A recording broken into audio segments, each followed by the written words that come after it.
我父亲他在别人的面前和对我们是不同的，在别人面前他比较严肃，因为他以前当过警察。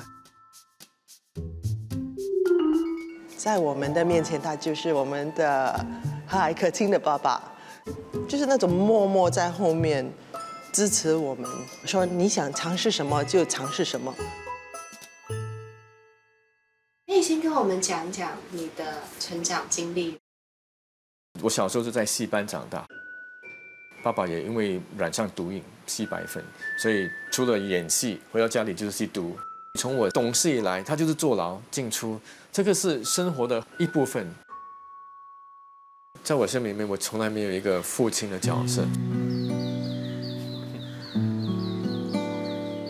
爸爸就是我的生命的一个后盾。父母离开的这种悲伤，真的用词汇都形容不到的，就是很像觉得是那天的天是特别的灰，把那个天撑起来的那个人不见了，那个整个天就倒在我的身上。我说我怎么继续可以做女强人？做不到。我从来不觉得我爸爸会走上自杀这条路的，从来不觉得。我当时很讨厌自己。你在外面做了说了那么多的阳光的鼓励人家的事情，可是今天你却逼死了你自己的父亲。我的手里沾满了我爸爸的血。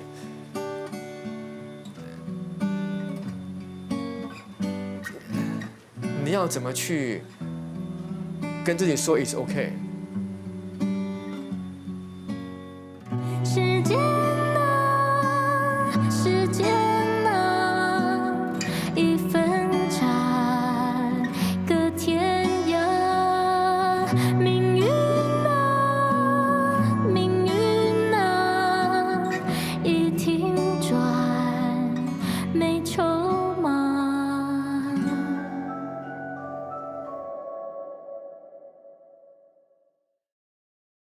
I got 2 female shoplifters.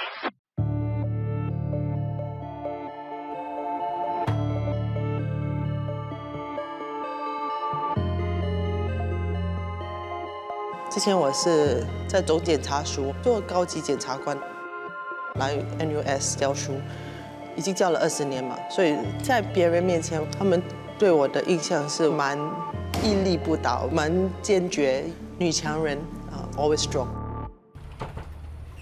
是回家的时候，我就可以做爸爸妈妈的女儿。小时候，爸爸每天会帮我烫我的校服，因为他觉得我们要很体面的，然后有正能量的感觉。我爸爸就鼓励我说：“你想尝试什么就尝试什么。”鼓励我去参加新加坡小姐，读法医可以读法律，他就支持我说可以做一个很正直的检察官。最后我真的做了一个检察官，他们付出了这么多时间，可以让我很放心的去做工。我觉得那个后盾真的给我一个很大的力量，也是我的定心丸。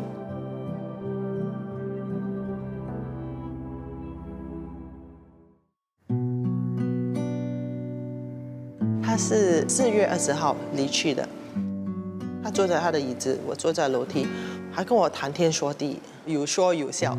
那突然间他就说背感觉到痛，他就站起来，他很容易的站起来，他拿了一个膏药，他叫我帮他擦一下。那突然间我是觉得他就很像整个脸青唇白，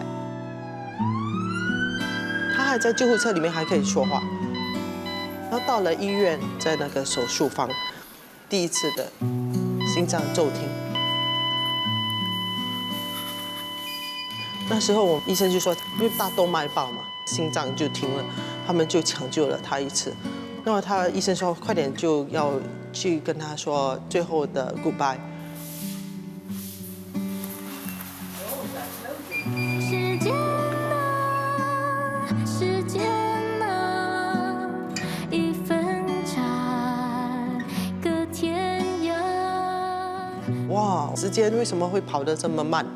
我们很紧张的，很想见他。上去的时候已经太迟了。想起最后的曾经，若知道从此分离，我会留下将你紧紧拥怀里。那个感觉，哦，为什么会这么辛苦，这么的辛苦，很像一块肉被人家抢走了。那个悲伤来的时候，来得很快很突然，就把我自己觉得最重要的东西都抢走了。时间的铺网容不下，就飞翔。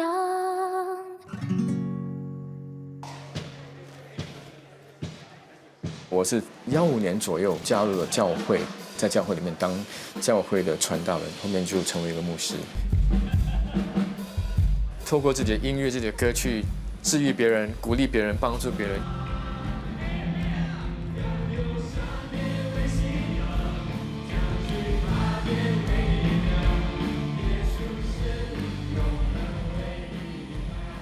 以前我的中学在那里，1、2、3、4、5，哇，现在有空调了。我就在5楼，然后以前就是下雨天自己拿热水，就是装热水来洗澡，然后就在那边滑倒，然后烫了整身那个热水。第一件事情烫伤我爸，我就拿酱油倒在身上，yeah， 反正我爸也是家里的医生。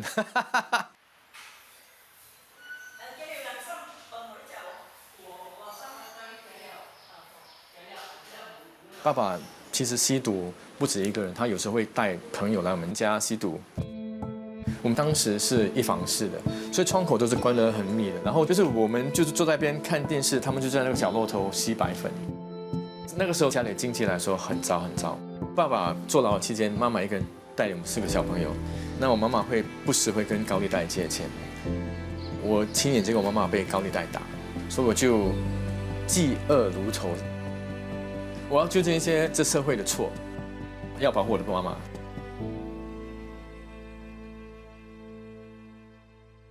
做警察之后，我也有跟我爸说：“爸，现在你儿子做警察，你不要让我为难，好不好？我们就戒毒呀。”他说：“好啊，我一定会戒。”直到爸爸又带朋友在家里吸毒，从劝勉、好好跟他沟通，到后面我觉得讲不下去，才决定把爸爸逮捕了。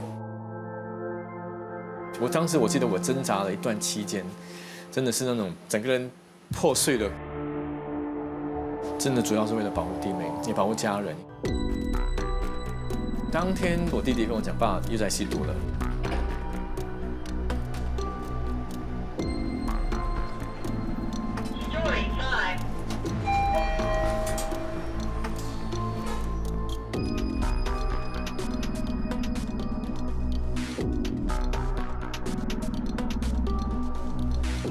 然后上去了，我就直接开门。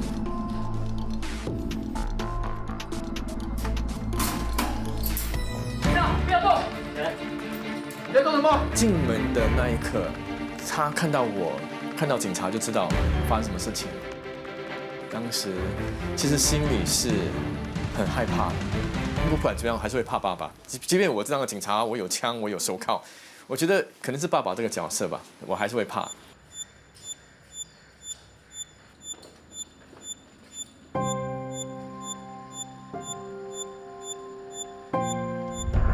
他是狠狠地看着我，他是狠狠地看着我。我妈妈哭啊，然后我妈妈就说：“比你干嘛这样做？你为什么要这样？你要面对着一个你深爱的妈妈，面对着爸爸那种狠狠地瞪着你的那种眼神。他对我失望吗？我是后来才知道他对我有很失望，他很气我。”很气我，很恨我。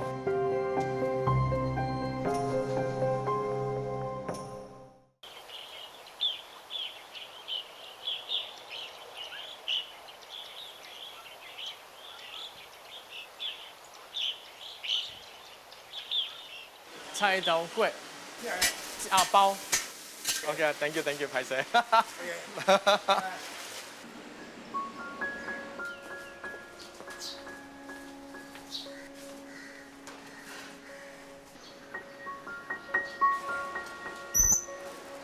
吃饭喽。我还记得有一次回到家里来，他就在那边吃饭。然后我一进来的时候，他第一句话问说：“哎，比你吃了没有？要不要吃饭？”当时我才发现到说他头发已经白了。突然间发现我爸老了，那一幕是我最深刻的一幕。在长大的过程里面，可能就是因为这样渴慕有一个父爱吧。那一句话让我感受到一个父亲的爱吧，是我从来没有过的。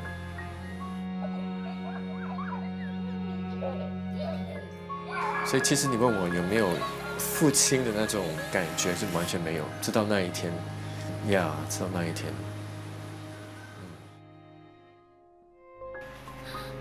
我跟爸爸的关系就是在自从逮捕他之后就已经有点距离了。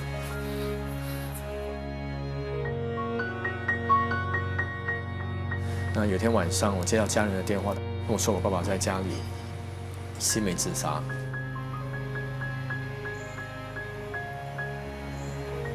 当时的心情是忐忑、难过、害怕，不知道怎么面对妈妈。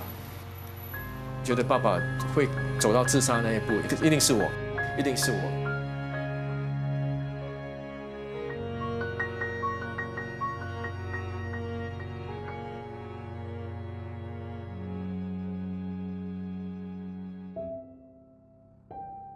爸爸去世之后呢，我就帮他清理他的东西啦。那是蛮伤心的，因为看到他平时用的东西。那天他还买了拖鞋，买了袜子，买了腰带，所以我自己觉得他那天他也不知道他就是最后一天。最难适应的就是因为我们的四周围都有他的味道，我会很舍不得，我很希望可以保存那个原味。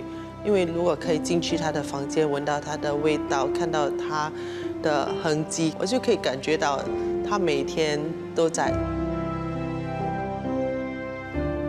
我们做高级检察官的时候，我的案子有谋杀案，有些就是那些突然离世的案子，所以对我来说，生离死别是家常便饭。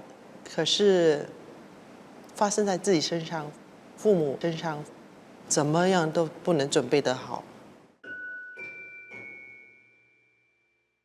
那时候觉得身份很重要，钱很重要，升级很重要，其实都不重要了。最重要是，最重要的就是亲情吧。对于个性比较坚强的人，其实他们很习惯性的不愿意让别人看到他们软弱的一面。中文有一句话“节哀顺变”，这个“节哀”其实不是一个很好的一个说辞。我为什么会这么说呢？因为节哀其实你就是告诉别人结束哀伤、哀悼。处理悲伤其实是很重要的一个过程。我们如果允许自己去跳过这个过程，其实在经历麻木，会影响到身体健康，或者是情绪，其实在某天某月会被激发。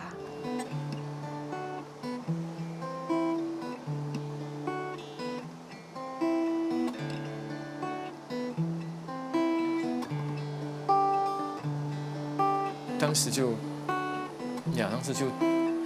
写了一首歌了，就写了一首歌，说就那歌名就叫了《我要你老》。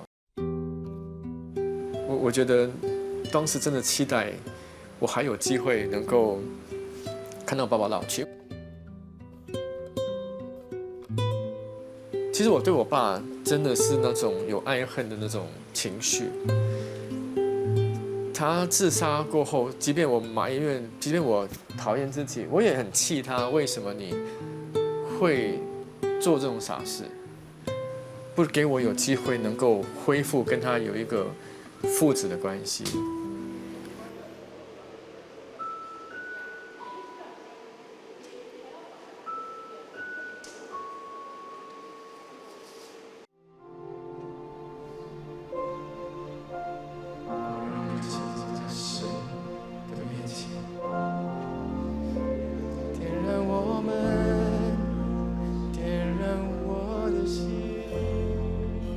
只有我爸过世之后，我的工作是去治愈别人的时候，当时我发现我戴的是一个面具去做。你得出去外面跟人家讲说 ，everything is okay, it's fine。我的手里沾满了我爸爸的血，你要怎么去跟自己说 it's okay？ 我只知道说你根本就是个很糟糕的一个人，你很 hypocrite， 很虚伪。当时我把我很多的心情情绪都写在我的日记里面。我记得了，我记得那时的那种感觉，每一个字，每一个字，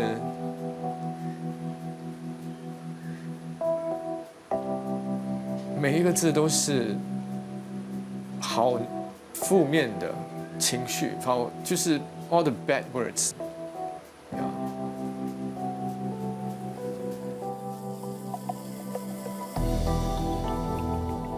我爸爸原来在自杀之前是有哭的，而且是哭在我的妈妈的怀里。从妈妈口中，爸爸除了恨我抓了他，我也觉得我很讨厌他，我很恨他。我当时是哭到泣不成声。我想，如果我早知道，我相信我会更多的深思或反省。I wish I know earlier。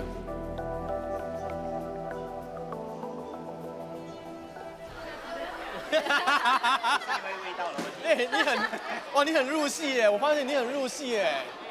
我当时其实，即便我在外面一直在去唱、去带敬拜、带诗班、带诗歌，其实我还是很隐藏的、很低谷那种状态。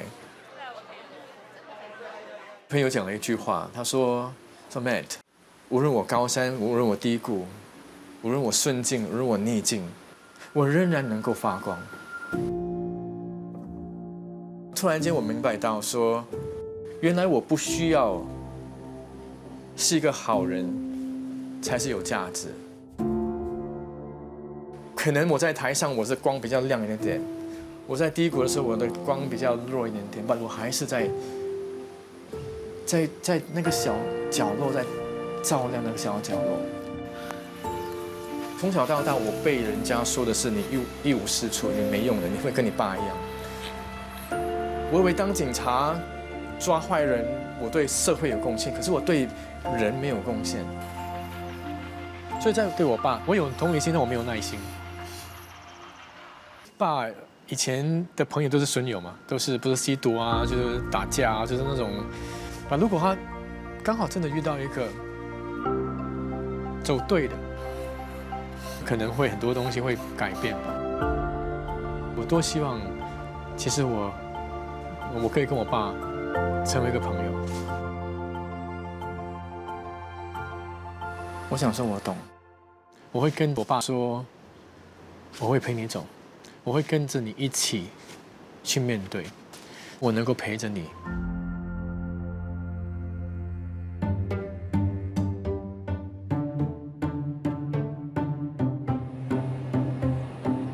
爸爸告诉我，人生要活得很精彩，不只是要做好自己的本分，也要照顾旁边的人。我也自己知道，如果有一天我走，我的现在的风光、现在的精彩也会不见掉，也没有人会记得我。可是帮助别人的话，那小小的一颗种子，它会萌芽，它会变大。升上来做 master 的时候，就有那个榜上留名嘛，好开心！我也是觉得我为什么这么拼？他们看到名字的时候，他说：“哇，榜上留名！”那一秒，我就觉得很值得。做儿女就是希望他们的父母的那个眼睛有亮一下，哦，这样不错啊，女儿做的不错。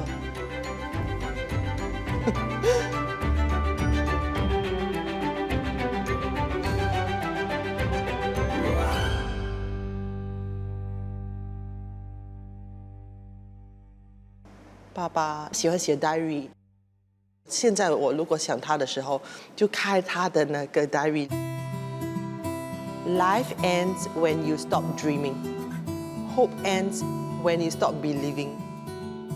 他好多话要告诉我，每一次看到，就觉得他在我的面前，就是他要跟我说的话。他没离开过，就在这里。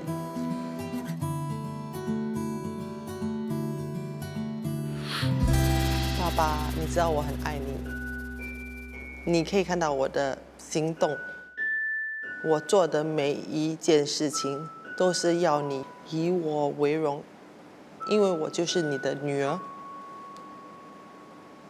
我见过浩瀚的海底，也体会过高山反应，却忘了你总盼我的轨迹。我为梦想日夜拼命，大小事拿捏精明，却没算好你离开我的年纪。后来我爱看人相聚，说着用着喜极而泣，你如何牵我手心还有记忆。我常听风吹动树林，或城里喧嚣。